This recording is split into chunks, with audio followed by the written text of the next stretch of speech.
പ്രാർത്ഥിച്ച് നമ്മുടെ ആരാധനയും നമ്മുടെ ബൈബിൾ സ്റ്റഡിയും നമുക്ക് തുടങ്ങാം. നമുക്കെല്ലാവർക്കും പ്രാർത്ഥിക്കാം. പരിശുദ്ധനായ കർത്താവേ, നല്ല ദൈവമേ, അങ്ങയുടെ മുഖത്തേക്ക് നോക്കി ഞങ്ങൾക്ക് വീണ്ടും പ്രതീക്ഷയോട്, പ്രത്യാശയോട്, ധൈര്യത്തോട് കടന്നു വരുവാൻ തക്കോണം ഞങ്ങൾക്ക് ഇടയാക്കിയിരിക്കുന്ന അങ്ങയുടെ കൃപയ്ക്കായി സ്തോത്രം. ഒരാഴ്ചയുടെ ഞങ്ങളെ വിട്ട് കടന്നുപോയി. നീ ഞങ്ങളെ സ്നേഹിച്ചു, പരിപാലിച്ചു. ഞങ്ങൾക്ക് വേണ്ടുന്ന ആഹാരവും വസ്ത്രവും ആരോഗ്യവും സമാധാനവും പ്രത്യാശയും തന്നത് ഓർത്ത് സ്തോത്രം.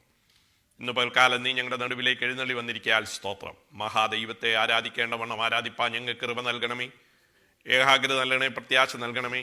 നിന്റെ ആത്മാവിൻ്റെ വലിയ ശക്തി ഞങ്ങളിലേക്ക് അയക്കുമാറാകണമെന്ന് പ്രാർത്ഥിക്കുന്നു.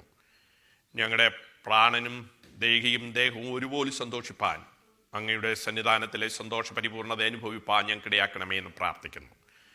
ഞങ്ങളുടെ കുഞ്ഞുങ്ങൾക്കായി സ്തോത്രം, അധ്യാപകർക്കായി സ്തോത്രം. ഞങ്ങളുടെ സൺഡേ സ്കൂളിനെ മറ്റുമായി അനുഗ്രഹിക്കണമേ. കുഞ്ഞുങ്ങൾ അത് പഠിച്ച് ഗ്രഹിച്ച് അത് പ്രായോഗിക കൊണ്ടുവരുവാനും ജനങ്ങൾക്കും മറ്റുള്ള എല്ലാവർക്കും അവർക്കും ഒരു അനുഗ്രഹമാക്കി തീർക്കണമേ. ഞങ്ങളുടെ അധ്യാപകർക്ക് അതിനുള്ള കൃപ കൊടുക്കണമേ എന്ന് പ്രാർത്ഥിക്കുന്നു.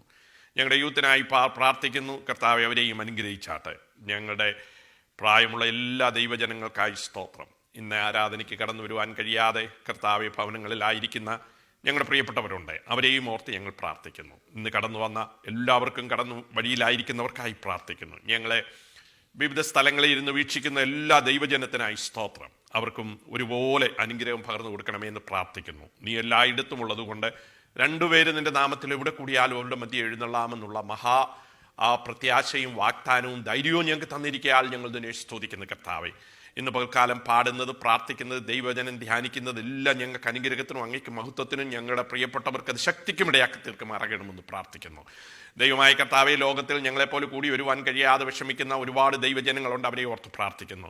ഞങ്ങളുടെ ഈ രാജ്യത്തിനായി സ്തോത്രം, ഇന്ത്യക്കായി, പ്രത്യേകിച്ച് കേരളത്തിനായി സ്തോത്രം. അവിടെയൊക്കെയും ഈ കോവിഡ് വളരെ ശക്തമായി ബാധിച്ചു കൊണ്ടിരിക്കുകയാണല്ലോ. ലോക ജനതയോട് കരുണ തോന്നുമാറാകണമേ. മടുത്തു പോകാതെ പ്രാർത്ഥിക്കാൻ ഞങ്ങളോട് പറഞ്ഞതുകൊണ്ട് വീണ്ടും ഞങ്ങൾ പ്രാർത്ഥിക്കുകയാണ്. ഞങ്ങൾക്ക് ലഭിക്കുവോളം ഞങ്ങൾ പ്രാർത്ഥിക്കുകയാണ്. കർത്താവെ, ഇന്ന് പകൽക്കാലം നിശ്ചയമായും ഞങ്ങളെ അനുഗ്രഹിക്കണമേ. ഞങ്ങൾ കടന്നു വന്നതുപോലെയെല്ലാം മടങ്ങിപ്പോകുമ്പോൾ ധൈര്യം പൂണ്ടവരായി, ശക്തി പൂണ്ടവരായി, ദൈവസാന്നിധ്യത്തിൻ്റെ കൃപ അനുഭവിക്കുന്നവരാക്കി ഞങ്ങളെ തീർക്കുമാറാകണമേ. ഞങ്ങളുടെ രോഗികളെ സൗഖ്യമാക്കണം, ബലഹീനരെ ശക്തീകരിക്കണമേ. പ്രത്യാശയും ധൈര്യവും ബലവും ഞങ്ങൾക്ക് തന്നാട്ടെ എന്ന് പ്രാർത്ഥിക്കുന്നു. ലോകത്തുള്ള എല്ലാ ദൈവജനത്തിനായി സ്തോത്രം. ഞങ്ങളെ അനുഗ്രഹിച്ചുകൊണ്ട് സ്തോത്രം. വീണ്ടും അനുഗ്രഹിക്കുവാൻ പോകുന്നത് കൊണ്ട് സ്തോത്രം. യേശു ക്രിസ്തുവിൻ്റെ വിലയേറിയ നാമത്തിൽ തന്നെ ആമേൻ. കടന്നു വന്നിരിക്കുന്ന എല്ലാവർക്കും കർത്താവായ യേശു ക്രിസ്തുവിൻ്റെ നാമത്തിൽ വന്ദനം. അതുകൂടാതെ ഞങ്ങളെ ലൈനിൽ വാച്ച് ചെയ്യുകയും ഞങ്ങളെ കേൾക്കുകയും ചെയ്യുന്ന എല്ലാ സഹോദരി സഹോദരന്മാർക്കും കർത്താവായ യേശു ക്രിസ്തുവിൻ്റെ നാമത്തിൽ വന്ദനം. കഴിഞ്ഞ 2 ആഴ്ചയിൽ നമ്മളെ ക്രിസ്ത്യൻ വാല്യൂസിനെ കുറിച്ചാണ് പഠിക്കുന്നത്. അതിലേറ്റവും പ്രധാനപ്പെട്ട 3 വാല്യൂസാണ് നമ്മളെ നോക്കിക്കൊണ്ടിരിക്കുന്നത്. ഒന്നാമത്തേത് സ്നേഹം. സ്നേഹമില്ലെങ്കിൽ ഒന്നുമില്ല എന്ന് ദൈവവചനം പറഞ്ഞിരിക്കുന്നു. കാരണം ദൈവം സ്നേഹമാണ്. ദൈവത്തെയും മനുഷ്യനെയും സ്നേഹിക്കാത്തവൻ എന്തെല്ലാം ചെയ്താലും അതിൽ അർത്ഥമില്ലെന്ന് ബൈബിൾ പറഞ്ഞിരിക്കുന്നു. നമ്മുടെ മാർക്ക്, ക്രിസ്ത്യാനിയുടെ മാർക്ക് എന്ന് പറയുന്നത് സ്നേഹമാണ്. രണ്ടാമത് നമ്മൾ വിശ്വാസത്തെക്കുറിച്ചാണ് കഴിഞ്ഞ ആഴ്ച ചിന്തിച്ചത്. വിശ്വാസമാണ് എല്ലാത്തിൻ്റെയും ആധാരം. കാരണം ദൈവമുണ്ട് എന്നും നമ്മൾ വിശ്വസിക്കുകയാണ്. കാണുന്നതിലല്ല നമ്മുടെ വിശ്വാസം, കാണാത്ത ദൈവത്തിലാണ് നമ്മുടെ വിശ്വാസം. അപ്പോൾ ആ വിശ്വാസം കൂടാതെ ദൈവത്തെ പ്രസാദിപ്പിക്കുവാൻ കഴിയത്തില്ല. നമുക്ക് ദൈവത്തിൻ്റെ സന്നിധാനത്തിൽ നിന്നൊന്നും പ്രാപിപ്പാനും കഴിയുകയില്ല. സ്നേഹമില്ലെങ്കിൽ നാം ഒന്നുമില്ല. വിശ്വാസമില്ലെങ്കിൽ നമുക്ക് ഒന്നും ദൈവത്തിൽ നിന്ന് പ്രാപിപ്പാനും കഴിയില്ല. ഇന്ന് കൊരിന്ത്യ ലേഖനം 13-ാം അധ്യായത്തിന്റെ 13-ാമത്തെ വാക്യത്തിൽ പറഞ്ഞിരിക്കുന്ന 3-ാമത്തെ കാര്യമാണ് പ്രത്യാശ. അവിടെ പറഞ്ഞിരിക്കുന്നു, പ്രത്യാശ, വിശ്വാസം, സ്നേഹം ഇവ നിലനിൽക്കുന്നു. ഇവയിൽ വലുതോ സ്നേഹം തന്നെ. അതുകൊണ്ടാണ് നമ്മൾ സ്നേഹം ആദ്യം പഠിച്ചത്. ഏറ്റവും വലുത്, ഏറ്റവും ശ്രേഷ്ഠമായ മാർഗം, ഏറ്റവും വലിയ കൽപ്പന സ്നേഹിക്കാൻ. അതുകൊണ്ട് നമ്മൾ സ്നേഹം ആദ്യമായി പഠിച്ചു. രണ്ടാമത് വിശ്വാസം. അതാണ് ക്രിസ്ത്യ ജീവിതത്തിന്റെ ആധാരം. അതാണ് കഴിഞ്ഞ ആഴ്ച നമ്മൾ നോക്കിയത്. ഇന്ന് ചിന്തിക്കുവാൻ പോകുന്നത് പ്രത്യാശയെക്കുറിച്ചാണ്. ക്രിസ്ത്യൻ പ്രത്യാശ എന്ന് പറയുന്നത് ഒരു ഡേ ഡ്രീം അല്ല, ഒരു നമ്മളെ ജസ്റ്റ് വിഷ്ഫുൾ തിങ്സും അല്ല. പിന്നെന്താണ്? അതൊരു സ്റ്റാർക്ക് റിയലിസമാണ്. എന്ന് പറഞ്ഞാൽ യാഥാർത്ഥ്യമാണ്. എന്തുകൊണ്ടാണ് അത് യാഥാർത്ഥ്യമായിരിക്കുന്നത്? അത് നമ്മളുടെ പ്രത്യാശ നമ്മളിലല്ല, കാണുന്നതിലല്ല. കാണാത്ത നമ്മുടെ ദൈവത്തിലാണ് നമ്മുടെ പ്രത്യാശ. അപ്പോൾ നമ്മുടെ പ്രത്യാശയ്ക്ക് ആധാരമായിരിക്കുന്നത് ദൈവമായിരിക്കുന്നത് കൊണ്ടാണ് ഇത് ക്രിസ്ത്യൻ വാല്യൂസിൽ പെടുന്നത്. അല്ലെങ്കിൽ ലോക ജനങ്ങൾക്ക് സംഭവിച്ചാൽ കൊള്ളാമെന്നുള്ളൊരാഗ്രഹമേ ഉള്ളൂ. നമുക്കെങ്ങനെയല്ല. നമ്മുടെ ദൈവം, ദൈവത്തിന്റെ സ്വഭാവം, ദൈവത്തിന്റെ വാഗ്ദാനം, ദൈവത്തിന്റെ പ്രൊവിഷൻ, ഇതാണ് നമ്മുടെ പ്രത്യാശയ്ക്ക് ആധാരം. കാരണം ഇന്നലെ പകൽ കണ്ടവർ ഇന്ന് രാത്രിയിൽ അയ്യോ ഞാൻ വിഷമിക്കേണ്ട, ഇന്ന് ഈ രാത്രി നീണ്ടുപോകുമോ എന്നോർത്ത് കരയാറില്ല. കാരണം ഇന്നലെ അവർ പകൽ കണ്ടതാണ്. അതുകൊണ്ട് 12 മണിക്കൂർ കഴിയുമ്പോൾ വീണ്ടും പകല് വരും എന്നുള്ള യാഥാർത്ഥ്യം പോലെ നമ്മൾ ദൈവത്തെ അനുഭവിച്ചറിഞ്ഞു. നമ്മൾ പാപികളായിരുന്നപ്പോൾ പ്രത്യാശയില്ലായിരുന്നു. അതാണ് ദൈവവചനം പറയുന്നത്. അപ്പോൾ പ്രത്യാശയും പ്രത്യാശ ഇല്ലാത്തതുമായ രണ്ട് നേച്ചറെ കുറിച്ച് നമുക്ക് നോക്കാം. അതാണ് ആദ്യം ഞാൻ പറയാൻ താല്പര്യക്കുന്നത്. നമ്മൾക്കൊരു വലിയ പ്രത്യാശയുണ്ട്. അതെന്താണ്? ദൈവത്തിലാണ് നമ്മുടെ പ്രത്യാശ. ആ പ്രത്യാശയെ കുറിച്ച് പറയുന്നത് എബ്രായ ലേഖനം പറയുന്നത് 10-ാം അധ്യായത്തിന്റെ 23-ാം വാക്യം, പ്രത്യാശയുടെ സ്വീകാരം നാം മുറുകെ പിടിച്ചുകൊള്ളുക, വാഗ്ദത്തം ചെയ്തവൻ വിശ്വസ്തനല്ലോ. പ്രത്യാശ മുറുകെ പിടിക്കുന്നതിന്റെ കാരണം നമ്മുടെ ദൈവമാണ്. വാഗ്ദത്തം ചെയ്ത ദൈവം ആരാണെന്നുള്ളതാണ് നമ്മുടെ പ്രത്യാശയുടെ അടിസ്ഥാനം. പലപ്പോഴും മനുഷ്യർ നമ്മളോട് വാക്ക് പറയും, അവര് അല്പം കഴിയുമ്പോൾ അത് തെറ്റിക്കും. അതവർ പറയും അങ്ങനെയല്ല ഞാൻ ഉദ്ദേശിച്ചത്, അല്ലെങ്കിൽ മിണ്ടാതിരിക്കും, അല്ലെങ്കിൽ നിങ്ങൾ തെറ്റിദ്ധരിച്ചാന്ന് പറയും. പക്ഷെ ദൈവത്തിന് അങ്ങനെ ഒരു പ്രശ്നമില്ല. ദൈവം വാഗ്ദത്തം ചെയ്തുവെങ്കിൽ എന്തോ ചെയ്യും, അത് സംഭവിക്കും. ദൈവം വാഗ്ദത്തം ചെയ്തു എന്ന് പറഞ്ഞ് നടക്കുമ്പോഴാണ് കുഴപ്പം. അല്ലാതെ ദൈവം വ്യക്തമായി നമ്മളോട് ഇടപെട്ടാൽ, വാഗ്ദത്തം നൽകിയാൽ അത് നമ്മുടെ കണ്ണിൽ മുമ്പിൽ കാണണ്ട. നമുക്ക് പ്രതീക്ഷയില്ലാത്തടത്ത് പ്രതീക്ഷ ഉണ്ടാകും. അതാണ് ഒന്നാമത് വേദപുസ്തകത്തിന്റെ ആധാരം.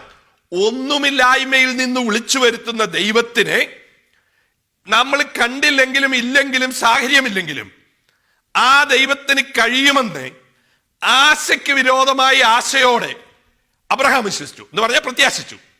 അവിടെ ആശയ്ക്ക് വകയില്ല. കാരണം എന്താ? രണ്ടുപേരും വയസ്സരാണ്, ഭാര്യയും ഭർത്താവും. അവർക്ക് പ്രകൃതിയുടെ നിയമമെല്ലാം മാറിപ്പോയി.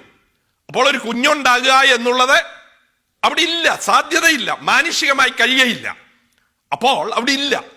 അവരെ വിശ്വസിച്ചു എന്നാണ് അബ്രഹാമിനെ കുറിച്ച് പറയുന്നത്. എന്താ?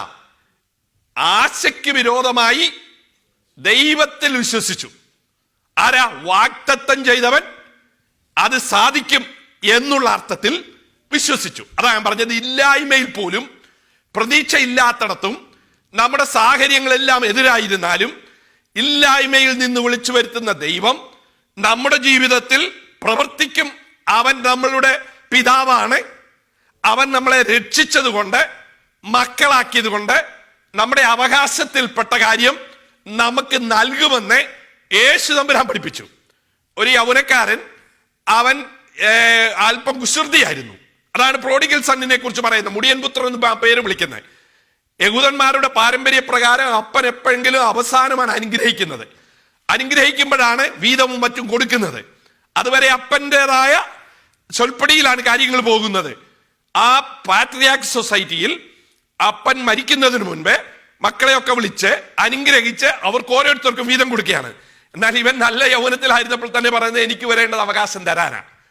അപ്പോൾ സ്വാഭാവികമായ നിയമത്തിന് വ്യത്യസ്തമായി അപ്പനായതുകൊണ്ട്, മകനായതുകൊണ്ട് അവൻ ശരിയായ വഴിയിൽ അല്ലെങ്കിൽ പോലും ചോദിച്ചിട്ട് കൊടുത്തു എന്നാണ് നമ്മുടെ കർത്താവ് ആ പിതാവിനെ കുറിച്ച്, പിതാവായ ദൈവത്തെ കുറിച്ച് നമുക്ക് തന്നിരിക്കുന്ന കാഴ്ചപ്പാട്.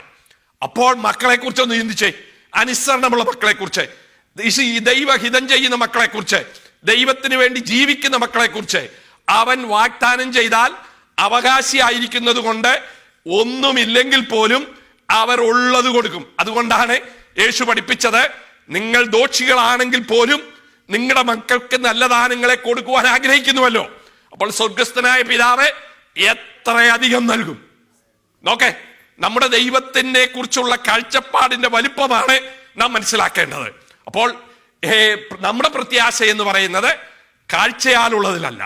നമ്മുടെ പ്രത്യാശ എന്ന് പറയുന്നത് നമ്മുടെ ദൈവത്തിലാണ്. ദൈവം ഇല്ലായ്മയിൽ നിന്ന് സകലതും വിളിച്ചു വരുത്തിയത് കൊണ്ട് അബ്രഹാം ആശയ്ക്ക് വിരോധമായി ആശയോട് വിശ്വസിച്ചു.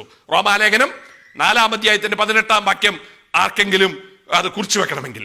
അപ്പോൾ ഇല്ലായ്മയിൽ, സാഹചര്യമില്ലെങ്കിൽ, സാധ്യതകളില്ലെങ്കിൽ, നമുക്ക് വിശ്വസിക്കുവാൻ വകയില്ലെങ്കിൽ, ആരും അംഗീകരിക്കത്തില്ലെങ്കിൽ പോലും നമ്മുടെ ദൈവം ഇല്ലായ്മയിൽ നിന്ന് വിളിച്ചു വരുത്തുന്നത് കൊണ്ട് പ്രതീക്ഷയ്ക്ക് വകയില്ലെങ്കിലും ഇല്ലാത്ത സമയത്ത് പ്രതീക്ഷിക്കാൻ കഴിയും. അതാണ് ക്രിസ്ത്യ വിശ്വാസം. രണ്ടാമത്തേത്, ഭയങ്കര കഷ്ടതയിൽ കൂടെ കടന്നു പോവുക. നോക്കിക്കേ, ആ വാക്യം വായിച്ചാലേ നിങ്ങൾക്ക് അതിനകത്തെ കുറിച്ച് ഗ്രഹിക്കുള്ളൂ. 2 കൊരിന്ത്യർക്ക് എഴുതിയ ലേഖനം 1-ാം അധ്യായത്തിന്റെ 10-ാം വാക്യത്തിൽ അപ്പോസ്തലനായ പൗലോസ് പറയുന്നത് ഞങ്ങൾ മരിക്കുമെന്ന് തന്നെ ഉറയ്ക്കുന്ന കഷ്ടതയാണ്. അവിടെ പറയുന്നത്, ആസിയയിൽ ഞങ്ങൾക്കുണ്ടായ കഷ്ട നിങ്ങൾ അറിയാതിരിപ്പാൻ ഞങ്ങൾക്ക് മനസ്സില്ല.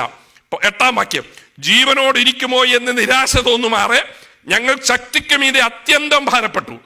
അതെ, ഞങ്ങളിൽ അല്ല, മരിച്ചവരെ ഉയർപ്പിക്കുന്ന ദൈവത്തിൽ തന്നെ ആശ്രയിപ്പാൻ തക്കവണ്ണം ഞങ്ങൾ മരിക്കുമെന്ന് ഉള്ളി നിർണയിക്കേണ്ടി വന്നു. ഇത്ര ഭയങ്കര മരണത്തിൽ നിന്ന് ദൈവം ഞങ്ങളെ വിടുവിക്കുകയും ചെയ്യും.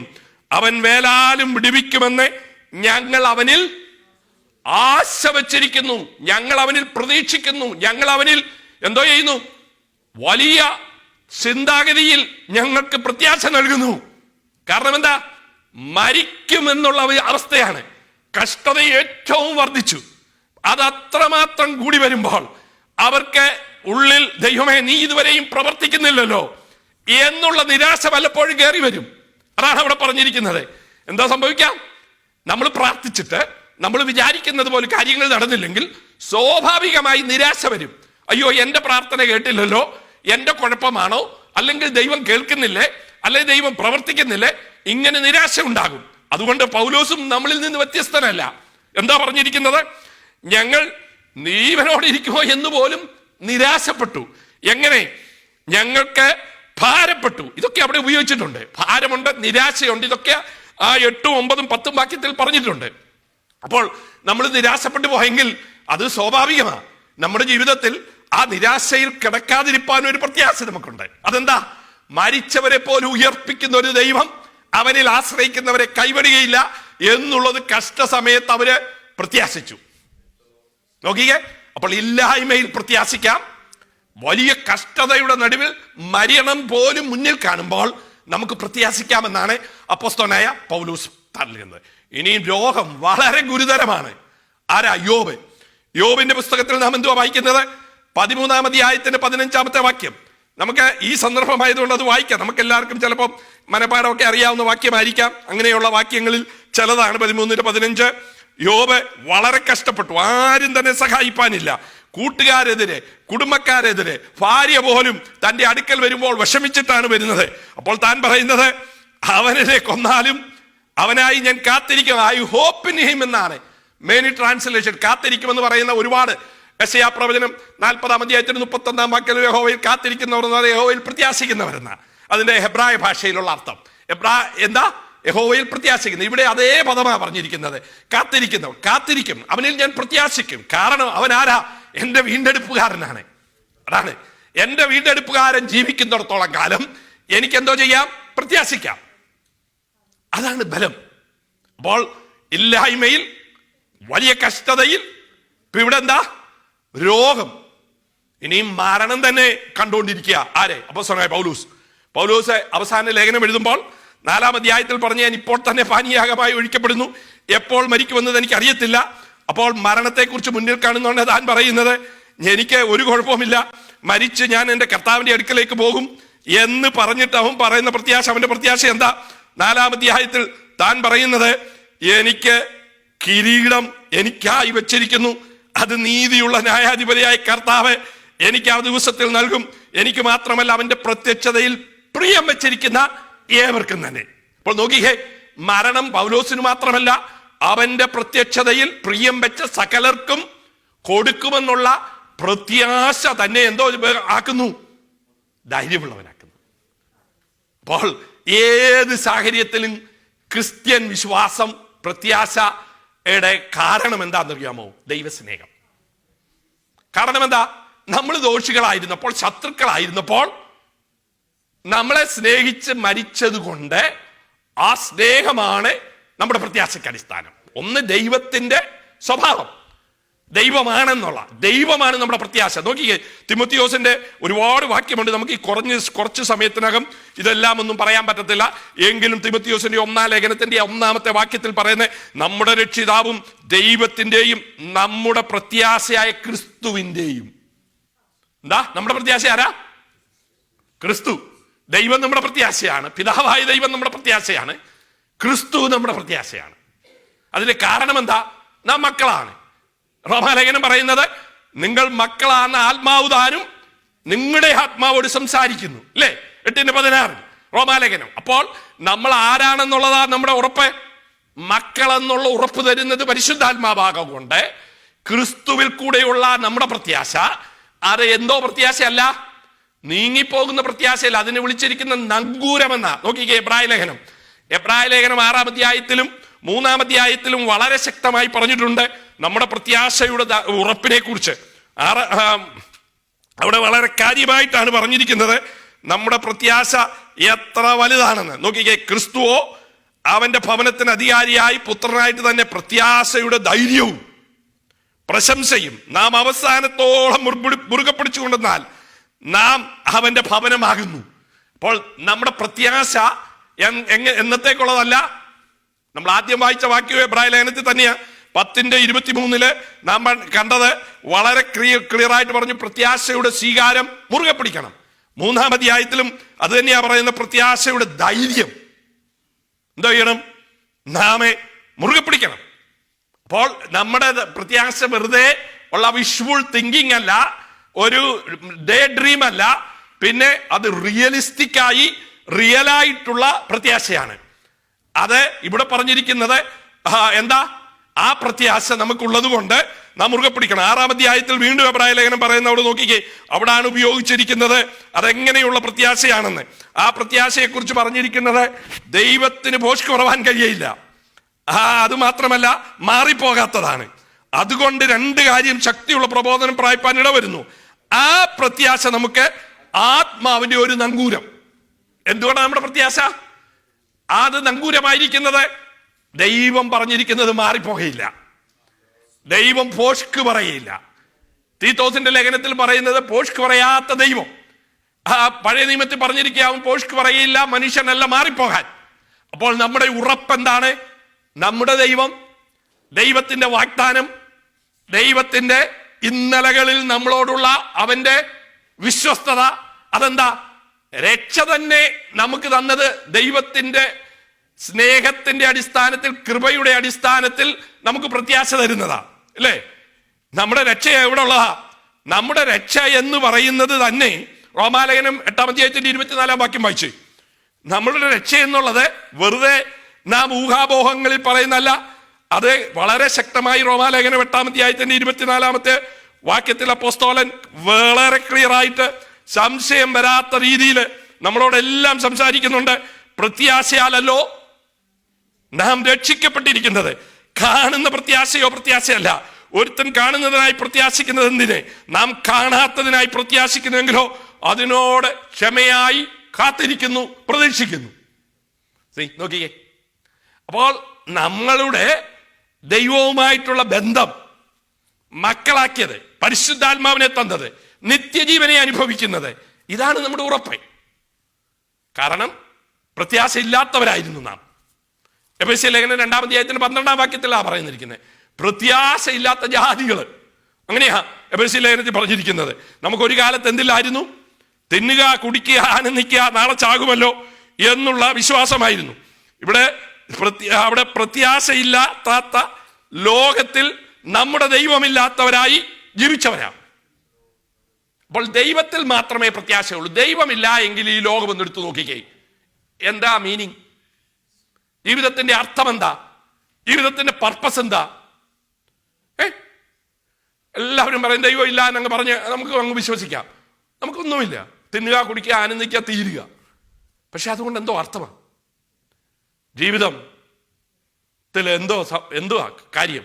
എത്ര സമ്പാദിച്ചാലും എത്ര വലുതായാലും ഒരു ദിവസം കാറ്റങ്ങ് പോകും. പിന്നെന്തോ? അപ്പൊ ഓടിയതോ ധ്വാനിച്ചതോ ഒക്കെ ഹൃദയമില്ലേ? എന്തുവാ പ്രത്യാശ? എന്തുവാ ധൈര്യം? എന്താ അർത്ഥം? എന്താ ഉദ്ദേശം? ഒരർത്ഥവുമില്ല. അതുകൊണ്ടാണ് അവർ ഈ ലോകത്തിലുള്ളത് തിന്നുക, കുടിക്കുക, ആനന്ദിക്കുക. കാരണം അവർക്ക് പ്രത്യാശയില്ല. അങ്ങേപ്പുറത്തൊരു ലൈഫ് ഉണ്ടെന്ന് പോലും ഒരു ചിന്തയില്ല. നമ്മൾ എന്തുകൊണ്ടാണ് അങ്ങേപ്പുറത്തൊരു ലൈഫ് ഉണ്ടെന്ന് വിശ്വസിക്കുന്നത്? നമ്മളുടെ ഈ വിശ്വാസത്തിന് ഒറ്റ ആധാരമേ ഉള്ളൂ, ബാക്കിയുള്ളതെല്ലാം മറന്നുകളാം. യേശു ക്രിസ്തുവിന്റെ പുനരുത്ഥാനം, വേറെ ഒന്നുമല്ല. കാരണം കൊരിന്ത്യ ലേഖനത്തിൽ പുനരുത്ഥാനത്തെ കുറിച്ച് ഒരു അധ്യായമുണ്ട്. അത് 15-ാം അധ്യായം, അതിന്റെ 19-ാമത്തെ വാക്യത്തിൽ വരുമ്പോഴത്തേനെ അപ്പോസ്തലനായ പൗലോസ് പറയാണ്, നമ്മൾ ഈ ലോകത്തിലുള്ളവരെ പോലെ ഈ ലോകത്തിൽ മാത്രം പ്രത്യാശ വയ്ക്കുന്നവരല്ല. അങ്ങനെയാണെങ്കിൽ ലോകത്തിലുള്ളവരിൽ വെച്ച് ഏറ്റവും വലിയ അരിഷ്ടന്മാര് നാമാണ്. കാരണം എന്താ? നമ്മൾ തിന്നുക കുടിക്കുക ആനന്ദിക്കുക എന്ന് പറഞ്ഞ് ജീവിക്കുന്നതല്ല നമ്മുടെ പ്രത്യാശ. നമ്മുടെ കർത്താവ് ഉയർത്തെഴുന്നേറ്റിരിക്കുന്നു എന്ന് താൻ ഉറപ്പിച്ച് പറയാ. അതെ, വെറും ഒരു കെട്ടുകഥയല്ല. ഇപ്പൊ ആൾക്കാർ പറയും യേശു ജീവിച്ചിട്ടില്ല, യേശു അത്ഭുതം ചെയ്തിട്ടില്ല, യേശു കാശ്മീരിൽ പോയി മരിച്ചു അടക്കപ്പെട്ടു എന്നൊക്കെ ഇങ്ങനെ പറയാറുണ്ട്. പക്ഷെ അതൊന്നും അല്ല ചരിത്രം പറയുന്നത്. ഓഗസ്തോസ് കൈസറുടെ കാലത്ത് പീലാത്തോസും ഹെരോദാവും വാഴുമ്പോൾ ഇന്നടത്ത് ഇന്നാര് മരിച്ചു എന്ന് 2000 വർഷങ്ങൾക്ക് മുമ്പ് എഴുതി വെച്ചിരിക്കുക. അല്ല 1900 നോവൽ എഴുതിയപ്പോൾ എഴുതിയതല്ല. അത് ഒരെണ്ണമല്ല, ഒരാൾ ലൂക്കോസ് അങ്ങനെ അങ്ങ് എഴുതിയെന്നിരിക്കട്ടെ. പക്ഷേ അത് തന്നെയാണ് ആര് പറഞ്ഞിരിക്കുന്നത്? മർക്കോസ് പറയുന്നത്, മത്തായി പറയുന്നത്, യോഹന്നാൻ പറയുന്നത്, പൗലോസ് പറയുന്നത്. പൗലോസ് ഒരു തനി യഹൂദാ മതത്തിലെ ഒരു ടെററിസ്റ്റ് ആയിരുന്നു, ക്രിസ്ത്യാനികളെ മുഴുവൻ ഇല്ലായ്മ ചെയ്യായിരുന്നു. അങ്ങനെയുള്ള ഒരു മനുഷ്യൻ പറയുകയാണ്, ഞാനേ ഇങ്ങനെ പറയുന്നതിന് ഒരു കാരണമുണ്ട്. എന്താണെന്നറിയാമോ? ഈ കർത്താവ് എനിക്ക് പ്രത്യക്ഷപ്പെട്ടു. എന്താ? എനിക്ക് മാത്രമല്ല, 15-ാം അധ്യായം, കൊരിന്ത്യർക്ക് എഴുതിയ 15-ാം അധ്യായത്തിൽ പറയുന്നത്, അവൻ അന്ന് തൻ്റെ ജീവിതകാലത്ത് ജീവിച്ചിരുന്ന ഏകദേശം ചിലര് മാത്രമേ മരിച്ചുള്ളൂ, 500 പേർക്ക് പ്രത്യക്ഷപ്പെട്ടു എന്നാണ് എഴുതിയിരിക്കുന്നത്. അല്ലാതെ മറിയയ്ക്കും പത്രോസിനും യോഹന്നാനും തൻ്റെ അമ്മയ്ക്കും സഹോദരന്മാർക്കും അല്ല പ്രത്യക്ഷപ്പെട്ടത്. അവിടെ പറഞ്ഞിരിക്കുന്നത് താനെ ജീവിച്ചിരിക്കുമ്പോൾ. നോക്കിക്കേ, കൊരിന്ത്യ ലേഖനം 15-ാം അധ്യായത്തിന്റെ 4 മുതൽ, തിരുവെഴുത്തുകളിൻ പ്രകാരം 3-ാം നാൾ ഉയർത്തെഴുന്നേറ്റു, കേഫാവിനും പിന്നെ 12 പ്രത്യക്ഷപ്പെട്ടു. അങ്ങനെ ആദ്യമായി ഏൽപ്പിച്ചുവല്ലോ. അനന്തരം അവൻ 500-ലധികം സഹോദരന്മാർക്ക് ഒരുമിച്ച് പ്രത്യക്ഷനായി. അവർ മിക്കപേരും ഇന്നുവരെ ജീവനോടിരിക്കുന്നു, ചിലരോ നിദ്ര പ്രാപിച്ചിരിക്കുന്നു. അപ്പോൾ താൻ സാക്ഷികളെ നിർത്തിയിട്ടാ പറയുന്നത്. ആരൊക്കെയാ സാക്ഷികള്? 12 യാക്കോബ് സ്വന്തം സഹോദരൻ, പണ്ടൊരു കാലത്ത് എതിരായിരുന്ന സഹോദരൻ. ഞാന് ആരാ? പൗലൂസ്. അവസാനം താൻ പറയുന്നത്, എല്ലാവർക്കും ഒടുവിൽ അകാല പ്രജയെ പോലെയുള്ള എനിക്കും പ്രത്യക്ഷനായി. അപ്പൊ കെട്ടുകഥയല്ല, ഒരാളല്ല, 2 പേരല്ല, 3 പേര്. ഇപ്പൊ ആകപ്പാടെ നമ്മൾ സീസറിനെ കുറിച്ച് പറയുന്നത് 1-2 ബുക്കുകളിലേ ഉള്ളൂ. ആകപ്പാടെ കൈസർ ജീവിച്ചിരുന്നു എന്ന്, കൈസറിനെ കൊന്നുവെന്നും 1-2 ബുക്കുകളിലേ ഉള്ളൂ. അലക്സാണ്ടറിനെ കുറിച്ച് 3-4 പുസ്തകത്തിൽ റെഫർ ചെയ്തിട്ടുള്ളൂ ആകെ. എന്നാൽ നമ്മുടെ യേശു ക്രിസ്തുവിനെ കുറിച്ച് വേറെ പുസ്തകത്തിൽ മാത്രമല്ല, വെളിയിൽ യേശു ക്രിസ്തു ജീവിച്ചിരുന്നു എന്ന് ശത്രുവായി ജീവിച്ച യൂതന്മാരുടെ ഹിസ്റ്റോറിയനായിരിക്കുന്ന വ്യക്തിയും എന്ത് പറഞ്ഞിട്ടുണ്ട്? ജാതികളുടെ പ്രമാണികള്, എഴുത്തുകാര്, ചരിത്രകാരന്മാരൊക്കെ അവിടെ ഇവിടെയും യേശുവിനെ കുറിച്ചും നസ്രയത്ത് മതത്തെ കുറിച്ചും ഒക്കെ പറഞ്ഞിട്ടുണ്ട്. അല്ലാതെ വെറും ഒരു കേട്ടുകേൾവിയല്ല. അപ്പോൾ അവിടുത്തെ ഉള്ള വിശ്വാസം എന്താ?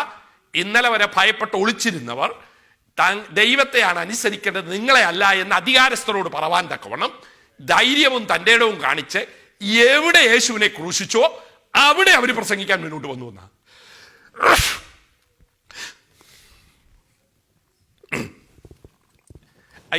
എവിടെ അവര് മരിക്കും, കാരണം അവരെ അത്ഭുതവും അടയാളവും ചെയ്ത യേശു,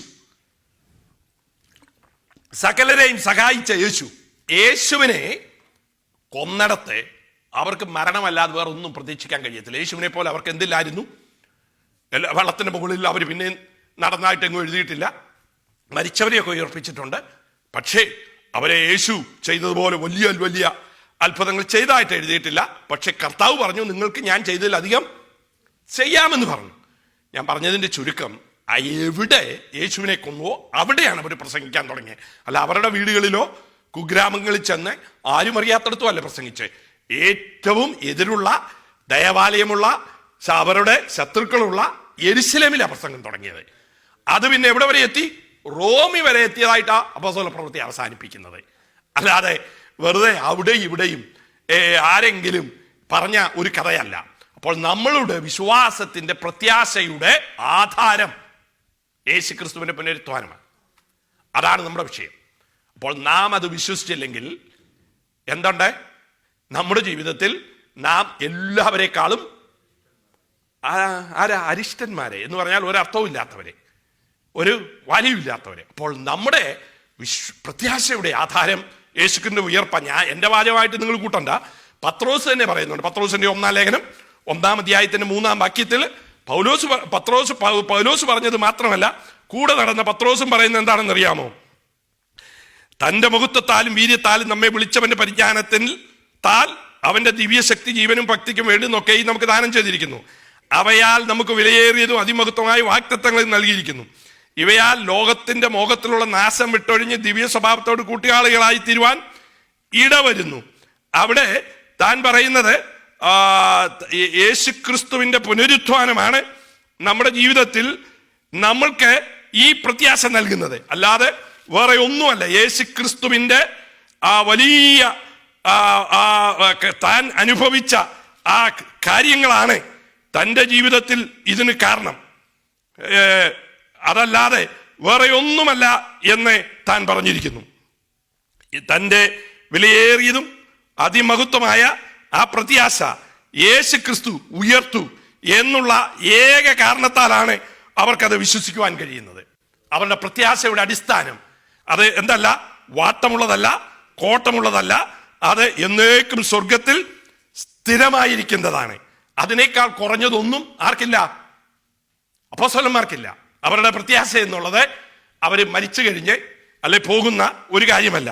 ദൈവത്തിന്റെ ശക്തിക്ക്, ദൈവത്തിന്റെ വാഗ്ദാനങ്ങളില്, ദൈവത്തിന്റെ കൃപയാല് അത് ശക്തിപ്പെട്ടിരിക്കുക. ഞാൻ വായിച്ചത് 2-ാം ലേഖനമാണ്, സോറി, അവിടെ 1-ാം ലേഖനത്തിലാണ് വായിക്കേണ്ടത്. നമ്മുടെ കർത്താവായ യേശു ക്രിസ്തുവിന്റെ പിതാവായ ദൈവത്തിന് സ്തോത്രം, അവൻ മരിച്ചവരുടെ ഇടയിൽ യേശു ക്രിസ്തുവിന്റെ പുനരുത്ഥാനത്താൽ അവിടെ വ്യക്തമായി പറഞ്ഞിട്ടുണ്ട്.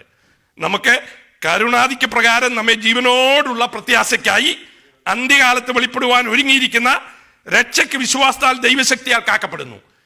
2-ൽ പറഞ്ഞിരിക്കുന്നത് നമ്മുടെ പ്രത്യാശ, അവിടെയും പറഞ്ഞിരിക്കുന്നു. ഇവിടെ പറഞ്ഞിരിക്കുന്ന അതിന്റെ കാരണം എന്താ? കരുണാധിക്യ പ്രകാരം യേശു ക്രിസ്തുവിന്റെ പുനരുത്ഥാനത്താൽ. അപ്പോൾ നമ്മുടെ പ്രത്യാശ ഉള്ളത് അവിടെയും ഇവിടെയുമല്ല. നമ്മുടെ പ്രത്യാശ വളരെ ശക്തമായ നിലയിൽ കർത്താവിന്റെ പുനരുത്ഥാനത്തിന്റെ അടിസ്ഥാനത്തിലാണ് നാം പ്രത്യാശ വയ്ക്കുന്നത്. അപ്പോൾ ആ പ്രത്യാശ നമ്മുടെ ജീവിതത്തിൽ നമ്മെ വ്യത്യസ്തരാക്കി തീർക്കുന്നു. ആ പ്രത്യാശ ഇല്ലെങ്കിൽ നാം ലോകത്തിൽ സാധാരണക്കാരെക്കാൾ അരിഷ്ടന്മാരാണെന്നാണല്ലോ നമ്മുടെ പുസ്തകം തന്നെ പറഞ്ഞിരിക്കുന്നത്. അതുകൊണ്ട് നമ്മുടെ ഈ പ്രത്യാശയിൽ എന്തോ ചെയ്യണം? നാം എല്ലാം സന്തോഷിക്കണം. റോമാലേഖനം 12:12 എന്താ പറഞ്ഞിരിക്കുന്നത്? ഈ പ്രത്യാശയിൽ നിങ്ങൾ എന്തോ ചെയ്യണം? സന്തോഷിക്കണം. അതാണ് അപ്പോസ്തലൻ കൊരിന്ത്യർ ലേഖനത്തിൽ പറഞ്ഞിരിക്കുന്നത്. എല്ലാ ലേഖനങ്ങളിലും പറഞ്ഞിരിക്കുന്നത് എന്താ? നിങ്ങളുടെ ജീവിതത്തിൽ നിങ്ങൾക്ക് എന്തെങ്കിലും മുന്നോട്ട് പോകുവാനുള്ളത് എന്തിന്റെ അടിസ്ഥാനത്തിലാ? പ്രത്യാശയുടെ അടിസ്ഥാനത്തിലാ. 12:12 ആശയിൽ, പ്രത്യാശയിൽ, ആശ എന്ന് പറഞ്ഞ പ്രത്യാശ, സന്തോഷിപ്പി. നമ്മൾക്ക് കാണുന്നതിലല്ല, യേശു ക്രിസ്തുവിന്റെ പുനരുത്ഥാനത്തിലാണ് നമ്മുടെ ജീവിതത്തിൽ നമുക്ക് സന്തോഷിക്കാൻ കഴിയുന്നത്, നമുക്ക് പ്രത്യാശിക്കുവാൻ കഴിയുന്നത്. നമുക്ക് പലപ്പോഴും ചിലപ്പോൾ സാഹചര്യം മടിയായി വരും. സങ്കീർത്തനത്തിൽ 42-ലും 43-ലും എന്താ പറയുന്നത്? വളരെ കാര്യമായി താൻ വിഷമിച്ച് ഭാരപ്പെടുമ്പോൾ താൻ തന്നോട് തന്നെ പറയുകയാണ്, ദൈവത്തിൽ പ്രത്യാശ വയ്ക്കാം. കാരണം എന്താ? അവനാണ് നിന്റെ മുഖപ്രകാശം. വീണ്ടും വീണ്ടും പറയാണ്, നീ ഇങ്ങനെ വിഷമിക്കുന്ന എന്തിനാ? ദൈവത്തിൽ പ്രത്യാശ വയ്ക്കാം. 42-ലും 43-ലും വീണ്ടും വീണ്ടും എടുത്തു പറയാണ്, എന്റെ ആത്മാവെ ഉള്ളിൽ വിഷാദിച്ച് നിരങ്ങുന്നത് എന്ത്? ദൈവത്തിൽ പ്രത്യാശ വയ്ക്കാം. അത് 3 പറഞ്ഞിട്ടുണ്ട്. 42-5, അത് കഴിഞ്ഞിട്ട് 11, അത് കഴിഞ്ഞിട്ട് 43-5 എന്താ പറയുന്നത്? കൂടെ കൂടെ എടുത്തു പറയുകയാണ്, നീ നിരാശപ്പെട്ടവനായിരിക്കാം, ജീവിതത്തിൽ കഷ്ടതകളുണ്ട്, ബുദ്ധിമുട്ടുണ്ട്, പ്രയാസമുണ്ട്, പ്രതിസന്ധിയുണ്ട്, പക്ഷേ നീ വിഷാദിച്ച ഉള്ളിൽ ഞരങ്ങേണ്ട ആവശ്യമില്ല. സന്തോഷിപ്പി. പ്രത്യാശയിൽ സന്തോഷിപ്പി. പ്രത്യാശ ദൈവത്തിൽ നിന്നാണ് വരുന്നത്. അപ്പോൾ ഞാൻ ആദ്യം പറഞ്ഞു, ഇല്ലായ്മയിൽ നമുക്ക് സന്തോഷിക്കാം, വലിയ കഷ്ടതയിൽ നമുക്ക് സന്തോഷിക്കാം, രോഗത്തിൽ യോബിനെ പോലെ സന്തോഷിക്കാം. അത് കഴിഞ്ഞ് മരണത്തിൽ പൗലോസിനെ പോലെ നമുക്ക് പ്രത്യാശിക്കാം. അപ്പോൾ ഈ പ്രത്യാശയും വിശ്വാസവും സ്നേഹവും ഒന്നിച്ചാ പോകുന്നത്. കാരണം കർത്താവ് നമുക്ക് വേണ്ടി മരിച്ചു, സ്നേഹം പ്രകടിപ്പിച്ചു. മരിച്ചത് കൊണ്ട് പുത്രനെ തന്നവൻ എല്ലാം നൽകും എന്നുള്ള വിശ്വാസം. ആ വിശ്വാസത്തിലും സ്നേഹത്തിന്റെ അടിസ്ഥാനത്തിൽ ദൈവം ആരാണെന്നും അവൻ നമുക്ക് വേണ്ടി എന്ത് ചെയ്തെന്നും എന്ത് ചെയ്യുമെന്നുള്ള നമ്മുടെ പ്രത്യാശ, അതിനെ ആധാരമായി നമ്മളെ ആരാക്കുമെന്നുള്ളതിന്റെ ആദ്യഫലമാണ് യേശു ക്രിസ്തുവിന്റെ ഉയർപ്പ്. നോക്കേ, നമ്മളെ അരി വേകുമ്പോൾ ഒരു ചോറെടുത്താ ഇങ്ങനെ ഞെക്കി നോക്കുന്നത് എന്തേ? അത് വെന്തോന്ന്. എല്ലാ അരിയും ഇങ്ങനെ ഞെക്കി നോക്കാറില്ല. ഒരൊറ്റ അരി ചോറായി വരുന്നതാണ് ഞെക്കി നോക്കുന്നത്. എന്തായിട്ട്? എല്ലാം വെന്തോന്ന്. അതുപോലെയാണ് പുനരുത്ഥാനം, യേശുവിന്റെ പുനരുത്ഥാനം. എല്ലാത്തിൻ്റെ ആധാരമായി നമ്മുടെ പ്രത്യാശയായി കർത്താവ് എന്തോ ചെയ്തിരിക്കുന്നു? ഉയർത്തെഴുന്നേറ്റിരിക്കുന്നു. ആ ഉയർപ്പാണ് നമ്മുടെ ജീവിതത്തിൽ വലിയ അഷ്വറൻസ് നൽകിയിരിക്കുന്നത്. എന്തേ? ഞാൻ മരിച്ചു, ഞാൻ ഉയർത്തു, അതുകൊണ്ട് നീ ഭയപ്പെടണ്ട എന്നാണ് കർത്താവ് പ്രത്യക്ഷപ്പെട്ട് യോഹന്നാനോട് പത്മോസ് വെച്ചിൽ പറയുന്നത്. ഞാൻ മരിച്ചവനായിരിക്കുന്നു, വീണ്ടും ജീവിച്ചിരിക്കുന്നു, അതുകൊണ്ട് നീ ഭയപ്പെടണ്ട. ഓക്കെ, തനിക്ക് ധൈര്യം കൊടുക്കുന്നതിന് കർത്താവ് പറഞ്ഞത് ഞാൻ മരിച്ചവനായിരുന്നു എന്ന് മാത്രമല്ല, ഞാൻ വീണ്ടും ജീവിക്കുന്നു. എത്രയൊക്കെ? എന്നേക്കും ജീവിച്ചിരിക്കുന്നു. അല്ലാതെ ഒരു ദിവസത്തേക്കല്ല. നമ്മുടെ യേശു ഉയർപ്പിച്ച, പത്രോസ് ഉയർപ്പിച്ച, പൗലോസ് ഉയർപ്പിച്ച, ഏലിശ ഉയർപ്പിച്ച, ഏലിയ ഉയർപ്പിച്ചവരൊക്കെ രണ്ടാമത് മരിച്ചുപോയി. അതുകൊണ്ടാണ് അവരൊക്കെ ടെമ്പററി ആയിട്ടാണ് ജീവിച്ചത്. എന്നാൽ യേശു പറയാണ്, ഞാൻ ടെമ്പററി ആയിട്ടല്ല ഉയർത്തെഴുന്നേറ്റത്, എന്നേക്കും ജീവിക്കുന്നത് കൊണ്ട് നീയെ ഭയപ്പെടണ്ട. അതാണ് നമ്മുടെ ജീവിതത്തിൽ പ്രത്യാശ. എങ്ങനെയാണ് നമുക്ക് ധൈര്യം വരുന്നത്? നോക്കിക്കേ, തെസ്സലോനിക്കർക്ക് എഴുതിയ ലേഖനം 1-ാം അധ്യായത്തിന്റെ 8-ാം വാക്യത്തിൽ നമ്മളോട് ദൈവത്തിന്റെ ആത്മാവ് പറയുന്നത്, നിരാശ വരുമ്പോൾ, നമ്മൾ പ്രാർത്ഥിച്ചത് നടക്കാതെ വരുമ്പോൾ, നമ്മുടെ ഇഷ്ടപ്രകാരം കാര്യങ്ങൾ നീങ്ങാതിരിക്കുമ്പോൾ, നമ്മുടെ ചിന്തകളെ പ്രൊട്ടക്ട് ചെയ്യുവാൻ നമുക്ക് ദൈവം തന്നിരിക്കുന്നത് എന്താണ്? ശിരസ്ത്രം ആയ രക്ഷയുടെ പ്രത്യാശ. എന്താ? ഇന്ന് നാട്ടിലൊക്കെ വളരെ ഈ 5-6 വർഷങ്ങളായിട്ട് ഈ ഹെൽമെറ്റ് വെക്കാത്തതിന് ശിക്ഷ കൊടുക്കാറുണ്ട്. കാരണം ഏറ്റവും കൂടുതൽ വാഹനം എന്ന് പറയുന്നത് ഈ ഇരുചക്ര വാഹനങ്ങളാണ് കേരളത്തിലും ഇന്ത്യയിലും ഒക്കെ ഓടുന്നത്. എല്ലാ യൗവനക്കാരന്മാരാണ് ഇതിൽ കടന്നു പോകുന്നത്. എല്ലാവരും ഉരുണ്ട് വീണ് തലപൊട്ടി ഭയങ്കര ഒന്നിൽ എന്നേക്കുമായിട്ട് രോഗിയായി കിടക്കും, അല്ലെങ്കിൽ മരിക്കും, അല്ലെങ്കിൽ അവരുടെ ഓർമ്മ നഷ്ടപ്പെടും. ഇങ്ങനെ പാരലൈസ്ഡായി ഒരുപാട് കിടക്കുന്നതുകൊണ്ട് ഗവൺമെന്റ് ആദ്യം നിയമം വെച്ചു ഓടിക്കുന്നവന് വെക്കണം, അതുപോലെ ഇപ്പോൾ പുറകിൽ വെക്കുന്നവന് വെക്കണം. കാരണം എന്താ? അവന്റെ തലയെ പ്രൊട്ടക്ട് ചെയ്യുവാൻ, ഇല്ലേ? സാധാരണ അവൻ ഉരുണ്ടു വീഴുമ്പോൾ തലകുത്തി വീഴാൻ, റോഡിൽ, ടാറിൽ അല്ലെങ്കിൽ സിമെന്റിൽ വീഴുമ്പോൾ അവൻ മരിച്ചു പോകാതിരിക്കാൻ അവനെ പ്രൊട്ടക്ട് ചെയ്യാൻ നിയമം പേടിച്ചല്ല, പിന്നെന്തിനാണ്? അവനവന്റെ സുരക്ഷതയ്ക്ക് വേണ്ടിയാണ്. അപ്പോൾ നമ്മുടെ പ്രത്യാശയാണ് നമ്മുടെ ജീവിതത്തെ മുന്നോട്ട് നയിക്കേണ്ടത്. അല്ലാതെ നമ്മളുടെ വിശ്വാസം അതിന് ആധാരമാണ്. ദൈവസ്നേഹം അത് നമ്മൾക്ക് വേണ്ടി ദൈവം കാണിച്ചു തന്നു. ഇവിടെ പറഞ്ഞിരിക്കുന്നത് എന്താ? ശിരസ്ത്രമായ രക്ഷയുടെ പ്രത്യാശ ധരിച്ചുകൊണ്ട് സുബോധമായിരിക്കാം. അപ്പോൾ നമ്മൾ വെപ്രാളപ്പെടാതെ, നമുക്ക് അതും ഇതും ചിന്തിക്കാതെ സുബോധമായിരിക്കുവാൻ തക്കവണ്ണം നമ്മൾക്ക് ദൈവം തന്നിരിക്കുന്നത് എന്താ? നമ്മളുടെ കർത്താവ് നമുക്ക് തന്നാണ്. ശരി, ഈ ഒരു വ്യക്തി ഈ ലോകത്തിൽ ജീവിക്കുമ്പോൾ അവൻ്റെ ജീവിതകാലത്തെ പ്രതീക്ഷയൊക്കെ ഉള്ളത് നല്ലതാണ്. എന്നാൽ മരണത്തിലും ആർക്ക് പ്രതീക്ഷയുണ്ട്? അങ്ങനൊരു വാക്യമുണ്ട് വേദപുസ്തകത്തിൽ, നമുക്ക് വായിച്ചു നോക്കാം. പ്രോബബ്സ് ആണ് 14:32. 14:32 അത് അടിക്ക് വരയിടൽ വെക്കണം.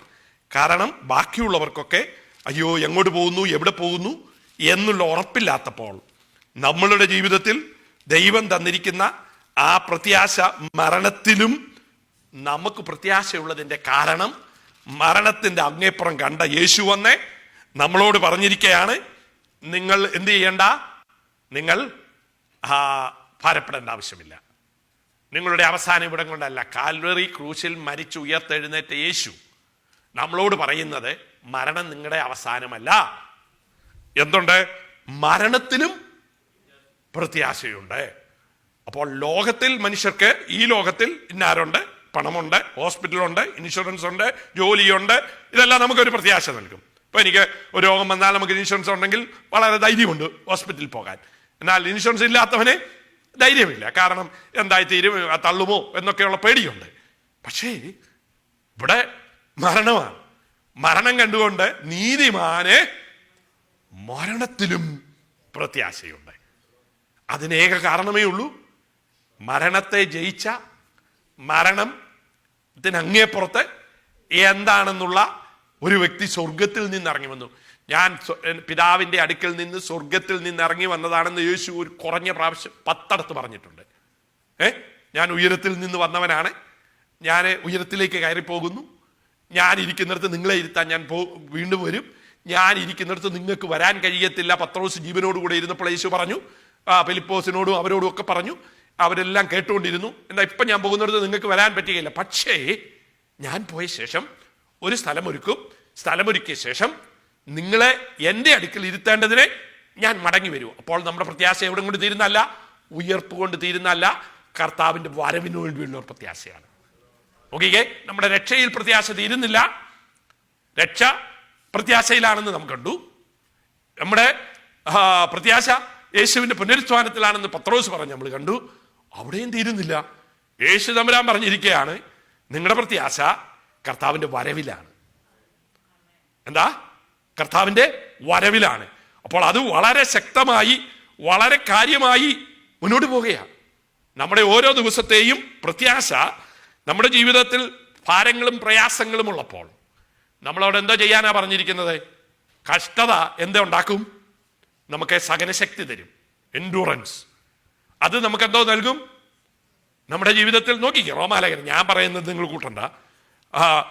റോമാലേഖനം 5-ാം അധ്യായത്തിൽ നമ്മുടെ കർത്താവിന്റെ സ്നേഹത്തെ വിവരിച്ചിരിക്കുന്ന 5-ാം അധ്യായത്തിന്റെ 8-ാം വാക്യത്തിലാണ് പറഞ്ഞിരിക്കുന്നത്, ശത്രുവായിരുന്നപ്പോൾ കർത്താവ് നമുക്ക് വേണ്ടി മരിച്ചു, നാമേ പാപികളായിരുന്നപ്പോൾ കർത്താവ് നമുക്ക് വേണ്ടി മരിച്ച് സ്നേഹത്തെ പ്രകടിപ്പിച്ചു എന്ന് അതേ അധ്യായത്തിൽ പറഞ്ഞിട്ട് പറയാണ്, കഷ്ടങ്ങളിൽ നാം പ്രശംസിക്കുന്നു. കാരണം എന്താ? കഷ്ടത എന്നെ എന്തോ ആക്കി തീർക്കുന്നു, എൻ്റെ ജീവിതത്തിൽ സഹിഷ്ണുത ഉണ്ടാക്കുന്നു, സഹിഷ്ണുത സിദ്ധത ഉണ്ടാക്കുന്നു, സിദ്ധത പ്രത്യാശ ഉണ്ടാക്കുന്നു. അപ്പോൾ ദൈവത്തിൻ്റെ സൽസ്വഭാവം എന്താ? ഗുഡ്നെസ് ആണ് നമുക്ക് പ്രത്യാശയ്ക്ക് വക തരുന്നത്. എന്താ? ദൈവത്തിൻ്റെ നന്മ. വേറെ ആർക്കും നന്മയില്ല. നമ്മളൊക്കെ എത്ര നന്മയുണ്ടെന്ന് പറഞ്ഞാലും യഥാർത്ഥ സ്വഭാവം കാണണമെങ്കിൽ നമുക്കൊന്ന് വേദനിക്കണം, അല്ലേ? നമ്മുടെ സെൽഫിഷ്നെസ് ഒന്ന് തൊട്ട് നോക്കണം. നമ്മളെ ഒന്ന് തൊട്ട് നോക്കുമ്പോഴാണ് നമ്മുടെ നന്മയെല്ലാം പ്രകടിപ്പിക്കുന്നത്. ആക്ട് ചെയ്യുവാൻ നമുക്ക് എല്ലാവർക്കും അറിയാം. എന്നാൽ റിയാക്ഷൻ വരുമ്പോൾ നമ്മൾ ആരാണെന്ന് വെളിപ്പെടുത്തും. പെട്ടെന്ന് ഏതെങ്കിലും കാര്യത്തിൽ നമ്മൾ റിയാക്ട് ചെയ്യുന്ന സംഭവം ഒന്ന് ഓർത്ത് നോക്കിക്കേ. നമ്മളെ ആരെങ്കിലും ഒന്ന് തൊട്ടപ്പോൾ, നമ്മളെയോടൊന്ന് പറഞ്ഞപ്പോൾ, നമ്മളല്ല അങ്ങേപ്പോൾ ഒരു വലിയ ഭക്തി പറയും, അയ്യോ സ്വർഗത്തിൽ നിന്ന് നേരിട്ട് ഇറങ്ങി വന്നതാണെന്ന് പറയും. ആരെങ്കിലും ഒന്ന് തൊട്ട് നോക്കിക്കേ, ഓരോരുത്തരുടെയും സ്വഭാവം വെളിപ്പെടുന്നത് അവിടെ വെച്ചാ. അല്ലാതെ നാം പ്രസംഗിക്കുമ്പോഴല്ല, പ്രാർത്ഥിക്കുമ്പോഴല്ല, ഉപവസിക്കുമ്പോഴല്ല. നമ്മുടെ തനി രൂപം പ്രത്യക്ഷപ്പെടുന്നത് നമ്മളെ തൊടുമ്പോൾ നാം റിയാക്ട് ചെയ്യുന്ന രീതിയാണ് നാം ആരാണെന്ന് വെളിപ്പെടുത്തുന്നത്. എന്താ മറ്റുള്ളവർ ചീത്ത വിളിക്കാത്ത പോലെ നമ്മൾ ചീത്ത വിളിക്കാത്തത്? നമ്മുടെ കാല് തട്ടുമ്പോൾ സ്തോത്രം പറയുന്നത് എന്തിനാ? കാരണം അത് നമ്മുടെ ഉള്ളിലുണ്ട്. ദൈവത്തെ സ്തുതിക്കുന്ന ഒരു സ്വഭാവം ഉള്ളത് കൊണ്ടാണ്. രാത്രി ഞാൻ പലരും ഈ കിടന്നുറങ്ങുമ്പോൾ ശബ്ദം വെക്കുന്ന കേട്ടിട്ടുണ്ട്. അവരതും ഇതും പറയുമ്പോൾ ദൈവജനങ്ങൾ എന്താ പറയുന്നത്? ദൈവത്തെ സ്തുതിക്കുകയും, ചിലർ അന്യഭാഷ പറയും, ചിലര് അങ്ങനെയുള്ള കാര്യങ്ങളൊക്കെയാണ് പറയുന്നത്. കാരണം എന്താ? ഉള്ളിൽ നാം സംഗ്രഹിച്ചിരിക്കുന്നതാണ് ഉറങ്ങുമ്പോഴും ഉറങ്ങാത്തപ്പോഴും ജീവനോടുകൂടെ ഇരിക്കുമ്പോഴും പുറത്തു വരുന്നത്. അപ്പോൾ നാം ആരാണെന്നുള്ളത് വെളിപ്പെടുന്ന സന്ദർഭം അതൊരു വലിയ കാര്യമാണ്. അപ്പോൾ നമുക്ക് ദൈവത്തിൻ്റെ നന്മയാണ് നമ്മളുടെ ജീവിതത്തിൽ നമുക്ക് ഉറപ്പിക്കുവാനുള്ള കാരണം. ഇന്നലെ വരെ നമ്മെ നടത്തിയ ദൈവം, നമ്മൾക്ക് വേണ്ടി നാം അവിശ്വസ്തരായി പാർത്താലും വിശ്വസ്തനായി പാർക്കുന്ന ദൈവത്തിൻ്റെ സ്വഭാവം നന്മ. അങ്ങനെയാ പറഞ്ഞിരിക്കുന്നത്, നിങ്ങളെ അവിശ്വസ്തരായി പാർത്താലും.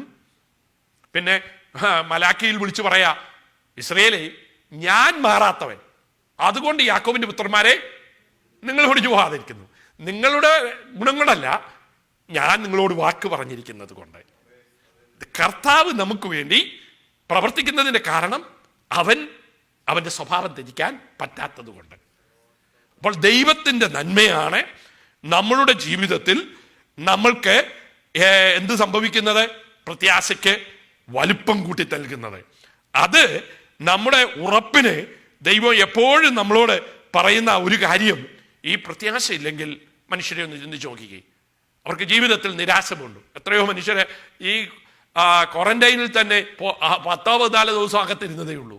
പുറത്തു വരും എന്നുള്ള പ്രതീക്ഷ ഇല്ലാത്തവൻ അവിടെ കിടന്ന് തന്നെ സൂയിസൈഡ് ചെയ്യുക. എന്താ? പ്രത്യാശ നഷ്ടപ്പെട്ടു പോയി, ജീവിക്കുമെന്നുള്ള ഉറപ്പ് നഷ്ടപ്പെട്ടു പോയി. അപ്പോൾ പ്രത്യാശ ഇല്ലാത്ത ഒരു വ്യക്തിയെ ആണ് അവിടെ നമ്മൾ കാണുന്നത്.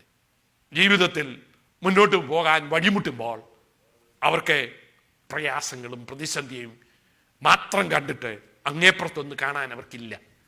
ആ അന്ധകാരപൂർണമായ തുരങ്കത്തിൽ കൂടെ പോകുമ്പോൾ വെളിച്ചം കാണുന്നില്ല എന്നുള്ളത് അവരെന്തോ ചെയ്യുന്നു? അവരുടെ ജീവിതം അവസാനിപ്പിക്കുകയാണ്. എന്നാൽ പ്രത്യാശയുള്ള ഒരു മനുഷ്യനോട് അങ്ങോട്ട് എന്ന് പറയാ ഭാര്യ, അയ്യോ നീ എന്തിനാ ഇത്ര കഷ്ടപ്പെടുന്നത്? ദൈവത്തെ വിളിച്ചുകൊണ്ട് എന്തിനാ ഇരിക്കുന്നത്?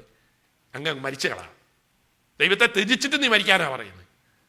ദൈവത്തോട് ഇത്രയും നാൾ നീ അനുകൂലിച്ചു, നന്നായി ജീവിച്ചു, എല്ലാ കാര്യങ്ങളും ക്രമമായി ചെയ്തു.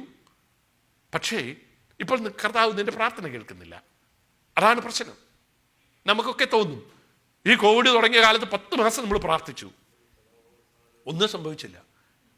പലരും തെരഞ്ഞെടുപ്പിൽ വ്യത്യസ്തമായ ഫലത്തിന് വേണ്ടി പ്രാർത്ഥിച്ചു, ഇല്ലേ? സംഭവിച്ചില്ല. അപ്പോൾ അവർക്കെല്ലാം നിരാശ വരും. നോക്കിക്കേ, നമ്മളൊന്ന് വിചാരിച്ചു നോക്കിക്കേ, ഏലിയാവ് ജീവിച്ച കാലത്ത് അതേ സമയത്ത് 50 പേരെ ഗുഹയിൽ വെച്ച 7000 ബാലിന് മുട്ടുമടക്കാത്ത ആരുണ്ടായിരുന്നു? ദൈവഭക്തന്മാരുണ്ടായിരുന്നു. അവരൊക്കെ പ്രാർത്ഥിച്ചു കാണും മഴ പെയ്യാൻ, അല്ലേ? മഴ പെയ്യാതെ വരണ്ട സ്ഥലത്തെ ഒന്നുമില്ലാത്തടത്തെ ബാലിന് മുട്ടുമടക്കാത്ത എത്ര പേരുണ്ടെന്ന് ദൈവം തന്നെ പറഞ്ഞിരിക്കുന്നു. എത്ര പേരെ? 7000 പേരുണ്ടെന്ന്. നമ്മൾ ആകെ വായിക്കുന്ന കഥ ആരുടേതേ ഉള്ളൂ? ഏലിയാവിൻ്റെ ഉള്ളൂ. അപ്പൊ അവരാരേലും കുത്തിയിരുന്ന് വെറുതെ ഇരുന്ന് നിങ്ങൾ വിചാരിക്കുന്നുണ്ടോ? 1-ാം ദിവസം തൊട്ട് കർത്താവെ മഴ പെയ്ക്കണമെന്ന് പ്രാർത്ഥിച്ചു കാണും. പക്ഷെ കർത്താവ് അതിൻ്റെ സമയത്താണ് 3.5 വർഷം കഴിഞ്ഞിട്ട് അറിയിച്ച്. അപ്പോൾ നമ്മളോട് കർത്താവ് പറഞ്ഞത് എന്താണെന്നറിയോ? മടുത്തു പോകാതെ പ്രാർത്ഥിക്കുക. ദൈവത്തിൻ്റെ പദ്ധതി ദൈവം ചെയ്യുന്നതിന് ഒരു തടസ്സവും കാണിക്കയില്ല. യേശുവിനോട് ഇവൻ മറിയെ എന്ന് വീഞ്ഞില്ലെന്ന് പറഞ്ഞപ്പോൾ എന്തോ പറഞ്ഞു? എൻ്റെ സമയം ആയിട്ടില്ല. എങ്കിലും അവരുടെ ആവശ്യത്തിൽ കർത്താവ് അത് ചെയ്തു എന്ന് അവിടെ പറഞ്ഞിട്ടുണ്ട്. അപ്പോൾ അങ്ങനെയൊക്കെ വല്ലപ്പോഴും കർത്താവ് ചെയ്യും. എന്നാൽ ദൈവത്തിൻ്റെ കണക്ക്, ദൈവത്തിൻ്റെ സമയം, ദൈവത്തിൻ്റെ പരിപാടി നമുക്കറിയത്തില്ല. അതുകൊണ്ട് തെറ്റുവരാത്ത ദൈവത്തിൽ നാം വിശ്വസിക്കുകയും ഉറക്കുകയും മാത്രമേ നമുക്ക് ചെയ്യാൻ പറ്റുകയുള്ളൂ.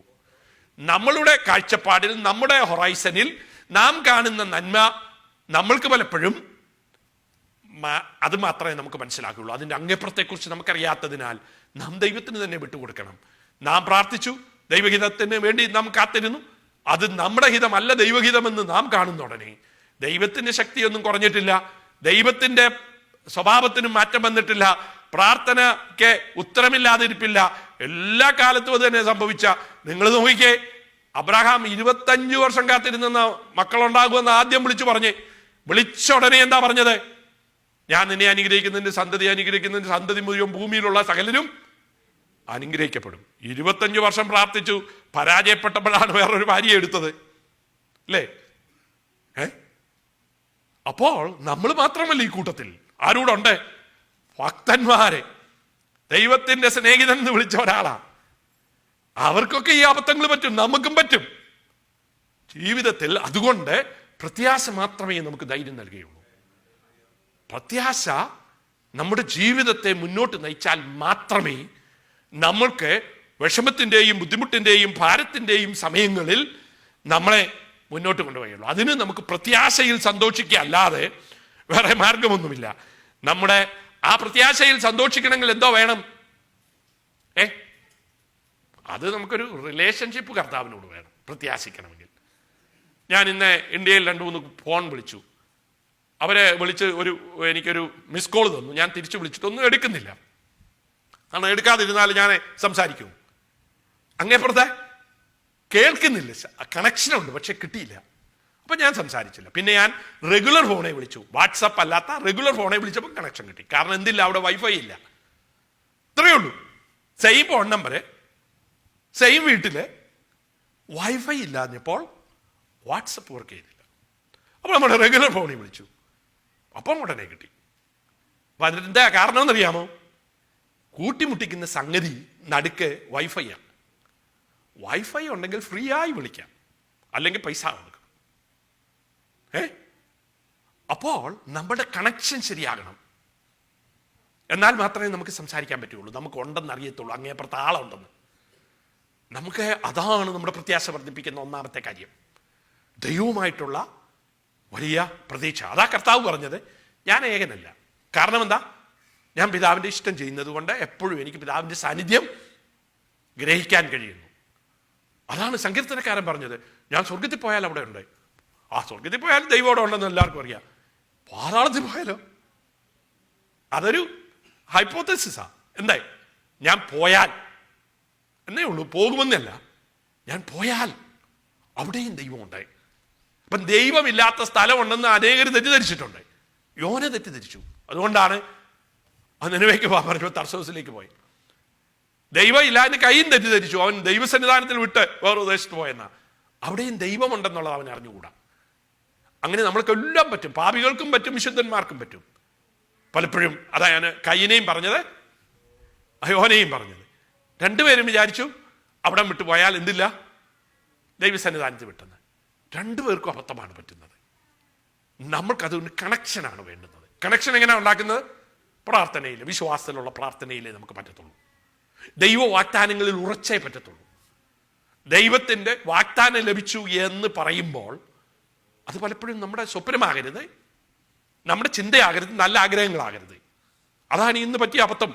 പലരും പലതും പ്രവചിച്ചും പലരും പറയുന്ന അവരുടെ നല്ല ആഗ്രഹങ്ങൾ അത് ദൈവത്തിൻ്റെ പേരിൽ പറഞ്ഞു പിടിപ്പിക്കുക. മനസ്സിലായോ? എന്നാൽ ദൈവം പറഞ്ഞാൽ അത് സംഭവിച്ചിരിക്കും. കാരണം കർത്താവ് ആരാണെന്ന് ഉയർത്തെഴുന്നേറ്റ ശേഷം പത്രോസിനോട് പറഞ്ഞു, നീ വയസ്സാം കാലത്തെ മരിക്കുള്ളൂ. അതിനു മുമ്പേ ഒരു സാധാരണക്കാരനായി തൻ്റെ ഗ്രാമത്തിനടുത്ത് ജീവിച്ചു വളർന്ന യേശു അത്ഭുതം ചെയ്യുന്ന അനേകം പ്രവാചകന്മാരിൽ ഒരുത്തനായിട്ട് താൻ വാക്യമൊക്കെ പറഞ്ഞെങ്കിൽ അക്ഷരാർത്ഥത്തിൽ ഏറ്റെടുത്തുള്ളൂ. പറയുമ്പോൾ പറഞ്ഞു, നീ ജീവനുള്ള ദൈവത്തിൻ്റെ പുത്രനാണ്, ക്രിസ്തുവാണ്, നീ നിത്യജീവന്റെ മൊഴികൾ നൽകും. പക്ഷെ ഉയർത്തു കഴിഞ്ഞ് ആ വാതിലടച്ചപ്പോൾ കടന്നു വരികയും എല്ലാം കണ്ട യേശു, ആ യേശു ആരാണെന്ന് തനിക്ക് വ്യത്യസ്തമായി മനസ്സിലാക്കി. അതുവരെ പ്രവാചകനിൽ വലിയനായി ഒരാളായിട്ട് വലിയ വിശ്വാസമുണ്ടെങ്കിലും അതങ്ങോട്ട് യാഥാർത്ഥ്യത്തിൽ കൊണ്ടുവരുവാൻ തനിക്ക് പലപ്പോഴും കഴിഞ്ഞിട്ടില്ല. അതുകൊണ്ടാണ് യേശു പറഞ്ഞപ്പോൾ താൻ പറയുന്നത്, ഓ ഞാൻ ഇവരെ പോലെയല്ല, മരിക്കേണ്ടി വന്നാലും ഞാൻ തള്ളി പറയില്ല. അത് 3 ദിവസം മുമ്പാ. എന്നാൽ അത് കഴിഞ്ഞ ഉടനെ യേശു പറഞ്ഞു, നീയെ വയസ്സനായിട്ടേ മരിക്കുകയുള്ളൂ. ആ പത്രോസിനെ നിങ്ങൾ നോക്കിയ തമ്മിലുള്ള വ്യത്യാസം. താനിപ്പോൾ ശരിക്ക് കിടന്നുറങ്ങുക കാരാഗ്രഹത്തിൽ. നാളെ കൊല്ലുമെന്നാണ് പറഞ്ഞിരിക്കുന്നത്. 4 പേര് 4 സേവകരുള്ള 4 യാമങ്ങളിൽ 16 പേരാ കാവല് ചെയ്യുന്നത്. കാരണം ഇവർ ഉറങ്ങരുതെന്നുള്ളതുകൊണ്ട് 3 മണിക്കൂർ മാത്രമേ ഓരോരുത്തരുടെ ഡ്യൂട്ടിയുള്ളൂ 4 പേർക്ക്. അപ്പം അങ്ങനെയുള്ളിടത്താണ് അവൻ സുഖമായി ഉറങ്ങുന്ന നാളെ മരിക്കുമെന്ന്. കാരണം എന്താ? നീ വയസ്സനായിട്ടേ മരിക്കുള്ളൂ എന്ന് കർത്താവ് പറഞ്ഞു. അപ്പോൾ അതാണ് ശരിയായ കർത്താവിൻ്റെ സന്ദേശം. അതിൽ ഒരു പേടിയില്ല. പൗലോസിനെ നോക്കെ, പൗലോസിനോട് കർത്താവ് പറഞ്ഞു, നീ റോമിൽ കൈസറിൻ്റെ മുമ്പിൽ നിൽക്കണം. തനിക്ക് വലിയ കാറ്റടിച്ചു, കടലിളകി, കപ്പൽ തകർന്നപ്പോൾ താൻ പറയുന്നത്, കപ്പൽ തകരും, നമ്മൾ മണലിൽ തട്ടി വീഴും, പക്ഷേ ഈ 276 പേര് ഞാനും റോമിലെത്തും. നോക്കിയ വ്യത്യാസം. അപ്പോൾ നമുക്ക് ദൈവത്തിൽ നിന്നാണോ പ്രാപിക്കുന്നതെന്ന് നാം ഉറപ്പുവരുത്തണം. വല്ലവരും പറഞ്ഞിട്ട് ഇന്നത്തെ കാലഘട്ടത്തിൽ അനേകർ മിമിക്രി ചെയ്ത് പലരുടെയും ശബ്ദത്തിൽ സംസാരിക്കാൻ പറ്റും. വല്ലവരും ആണെന്ന് നടിക്കാൻ നമ്മളെ വിശ്വസിപ്പിക്കാൻ പറ്റും. ഇന്നത്തെ ഒരു പ്രശ്നമാണ് മിമിക്രി കാണിച്ചിട്ട് വേറൊരാൾക്ക് വേണ്ടി മറ്റൊരാൾ സംസാരിക്കുക. അപ്പോഴൊക്കെ അബദ്ധം പറ്റും. എന്നാൽ അന്നേരം എന്താ ചെയ്യണം? നമ്മൾക്ക് എന്തെങ്കിലും ഒരു അടയാളം ഉണ്ടായിരിക്കണം. നിങ്ങൾ കണ്ടിട്ടുണ്ടോ തനി ഇരട്ടകളെ, ഒരു വ്യത്യാസമില്ലാത്ത ഇരട്ടകളെ? നമുക്ക് കണ്ടാൽ അറിയത്തില്ല, പക്ഷെ അപ്പനോടും അമ്മയോടും ഒന്ന് ചോദിച്ചു നോക്കിയേ, അവർക്ക് ഒരു ബുദ്ധിമുട്ടുമില്ല കണ്ടുപിടിക്കാൻ. അവര് അന്യോന്യം നമ്മൾ കണ്ടാൽ നമ്മളെ അടയാളങ്ങൾ നോക്കണം, അവരോട് പേര് ചോദിക്കണം, ഒക്കെ ചെയ്യും. കാരണം നമുക്കറിയത്തില്ല. എന്നാൽ അപ്പനോടും അമ്മയോടും ചോദിച്ചാൽ അവർക്കൊരിക്കൽ പോലും അബദ്ധം പറ്റത്തില്ല. അവർ കൃത്യമായിട്ട് അവരുടെ പേര് വിളിച്ച് അവരോട് സംസാരിക്കും, അവരെ തിരിച്ചു പറയും. അതാണ് ഫെമിലിയാരിറ്റി, ഇന്റിമസി കൊണ്ട് നേടിയെടുക്കുന്നത്. അബദ്ധം പറ്റാത്ത ചിന്താഗതികൾ, അത് നമ്മുടെ ജീവിതത്തിൽ നമുക്ക് അത്യാവശ്യമാണ്. അപ്പോൾ നമ്മുടെ പ്രത്യാശ നമ്മുടെ ദൈവത്തിൽ, നമ്മുടെ പ്രത്യാശ നമ്മുടെ കർത്താവായ യേശു ക്രിസ്തു നമ്മൾക്ക് രക്ഷയ്ക്ക് വേണ്ടി മരിച്ചതിൽ, നമ്മുടെ പ്രത്യാശ യേശു ഉയർത്തെഴുന്നേറ്റതിൽ, നമ്മുടെ പ്രത്യാശ ദൈവത്തിൻ്റെ വാഗ്ദാനങ്ങളിൽ, നമ്മുടെ പ്രത്യാശ നമ്മളുടെ കർത്താവ് നമുക്ക് വേണ്ടി ഇന്നലകളിൽ പ്രൊവൈഡ് ചെയ്തത് വ്യക്തമായി അറിയുന്നതിൽ. വെറും ഊഹാഭോഗങ്ങളല്ല. എൻ്റെ ജീവിതത്തിൽ ഒരുപാട് സംഭവം നടന്നിട്ടുണ്ട്, അതുകൊണ്ട് എപ്പോഴും നടക്കണമെന്നില്ല. ഞാൻ 2 സന്ദർഭങ്ങളിൽ എനിക്ക് മറക്കാൻ കഴിയാത്ത അനുഭവമുണ്ട്. ഒരിക്കൽ ഞാൻ ഈ പറയുന്നതൊക്കെ അതിന് സാക്ഷി എത്ര വേണേലും ഞാൻ തരാം. ഒരു വീട്ടിൽ കയറി പ്രാർത്ഥിച്ചു, അതും മാവേലിക്കര തഴക്കരയിൽ. ആ സ്ത്രീക്ക് വേണ്ടി അന്ത്യ തിരുവത്താഴൻ യാക്കോബക്കാരുടെ നിയമപ്രകാരം റൈറ്റ്സ് കൊടുത്ത് മരണത്തിന് വേണ്ടി അച്ഛന്മാരും ഒരു 100 പേരും ആ വീട്ടിലുണ്ട്. എന്നോട് ദൈവാത്മാവ് പറഞ്ഞു അവിടേക്ക് കയറി ചെല്ലാം, കാരണം എനിക്ക് പരിചയമുള്ളൊരു വീടാണ്. ഞാൻ അവിടെ ചെന്ന് ഒരു 3 മിനിറ്റ് പ്രാർത്ഥിച്ചപ്പോൾ ഈ സ്ത്രീ ചാടി എഴുന്നേറ്റ് ഇന്നും ജീവിക്കുന്നുണ്ട്. അവളുടെ പേര് ഞാൻ പറയാം, ഓമന തമ്പാച്ചൻ. എന്നെ കേൾക്കുന്ന ആരെങ്കിലും ഉണ്ടെങ്കിൽ തഴക്കരയുള്ളവർക്ക് അറിയാം, അവർക്കും അറിയാം. അതിന് 100 സാക്ഷ്യമുണ്ട്. എനിക്കെന്തോ കഴിവാവുള്ളത്? ഒരു കഴിവില്ല, ഞാനൊരു സാധാരണക്കാരൻ. അപ്പോൾ എനിക്കറിയാം എനിക്ക് വേണ്ടി പ്രവർത്തിച്ച, അവർക്ക് വേണ്ടി പ്രവർത്തിച്ച ദൈവമുണ്ടെന്നുള്ളത്. അല്ല, എനിക്കെന്തോ കഴിവ്? എനിക്കൊരു കഴിവില്ല. പക്ഷേ എന്നിൽ കൂടെ പ്രവർത്തിച്ചൊരു ദൈവമുണ്ട് എന്ന് കണ്ടതുകൊണ്ട് നാളെ പ്രാർത്ഥന കേട്ടില്ലേലും ഒരു പ്രശ്നവുമില്ല. വേറെ ദിവസം ഇത് പറയാൻ എനിക്ക് പേടിയാണ്. ഞാൻ ബാംഗ്ലൂരിൽ ഒരു വീട്ടിൽ സുവിശേഷ വേല പറയും. ഞാൻ അവരുടെ ഭാര്യയെയും മകനെയും മകൻ്റെ ഭാര്യയെയും സ്നാനപ്പെടുത്തി. ഭർത്താവ് ഭയങ്കര കോപിഷ്ഠനായി എൻ്റെ അടുത്ത് വന്നു, എന്നെ ഒരുപാട് ചീത്ത പറഞ്ഞുകൊണ്ടിരിക്കുമ്പോൾ അദ്ദേഹം താഴെ കൊണ്ട് മരിച്ചു. ഞാനാണ് അങ്ങനെ താങ്ങി പിടിച്ചത്. ഡോക്ടർ വന്നപ്പോഴത്തേന്, അയലോക്കത്തൊരു ഡോക്ടറുണ്ട്, ബാംഗ്ലൂരില്ല, സിറ്റിയില്ല. അദ്ദേഹം പെട്ടെന്ന് മരിച്ചുപോയി. അയ്യോ, അങ്ങയുടെ ഹൃദയം ശോഭിച്ചായിരിക്കും, എനിക്കറിഞ്ഞുകൂടാ. പക്ഷേ നമ്മുടെ ജീവിതത്തിൽ പ്രവൃത്തി ഇതുപോലെയുള്ളത് കണ്ടിട്ടുണ്ട് ഞാൻ. അപ്പോൾ ഒരു കാര്യം എനിക്ക് ഉറപ്പുണ്ട്, ആര് ദൈവം ഇല്ലെന്ന് പറഞ്ഞാലും എനിക്കൊരു കൂസലുമില്ല. ഞാൻ എൻസെഫലൈറ്റിസ് വന്നും മരിക്കുമെന്ന് ഡോക്ടേഴ്സ് വിധി എഴുതി. മരിക്കുമെന്ന് വിചാരിച്ച് സെലിന് ഇമിഗ്രേഷൻ വിസയ്ക്ക് ഫയൽ ചെയ്തപ്പോൾ ടൂറിസ്റ്റായി വരുവാൻ വിസിറ്റിംഗ് വിസ കൊടുത്തതാണ്, ഞാൻ മരിച്ചു പോകുന്നതിന് മുമ്പേ ഒന്ന് കാണാൻ.